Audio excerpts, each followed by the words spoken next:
Kumustahin natin ang sitwasyon sa lalawigan ng Aurora kung saan naglandfall ang bagyong Uwan bilang super typhoon kagabi. Makakausap po natin si Aurora Governor Isidro Galban. Governor, magandang umaga. Magandang umaga. At ngayon po gumaganda na ho ba panahon dyan? Gaano po kalala ang naging pinsalang nakita ninyo? Mukhang maayos naman na ang sitwasyon ng panahon ngayong umaga. At kagabi naman ay nang mag-fall dito ng mga alas 9 Gs ng gabi, ay hindi naman siya kasintagal ng mga kagaya ng mga nakaraang bagyo. Opo. So hindi siya ganoon na nakapinsala sa akin lamang palagay. Sa ngayon ay naghihintay pa ako ng update ng mga datos. Opo.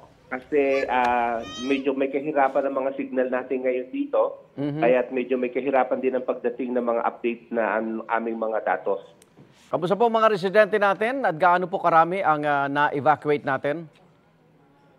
Bago nag-umpisa ang bagyo ay nailikas namin ang nasa 4,000 mahigit na pamilya o equivalent to sa 12,000 tao ang nailikas. At wala naman nangyaring masyadong forced evacuation kasi coordinated ang ating mga barangay at sumunod naman ang ating mga kababayan dahil 3 araw bago dumating ang bagyo ay kami ay nagsagawa na ng mga preemptive measures. May ulat po bang namatay, nasugatan, nawawala, Governor? Sa ngayon, wala pa akong natatanggap na report, wala pang mga datos at kaya nga nasabi ko, medyo mahirap ang signal dito. Bukod sa komunikasyon, yung supply po ng kuryente at tubig, kamusta po? Yung supply ng ating kuryente kagabi, bago pa dumating ang lakas ng bagyo ay wala na lahat ng kuryente dito sa Aurora. Opo. Ano pa hong pangangailangan ng ating mga kababayan dyan?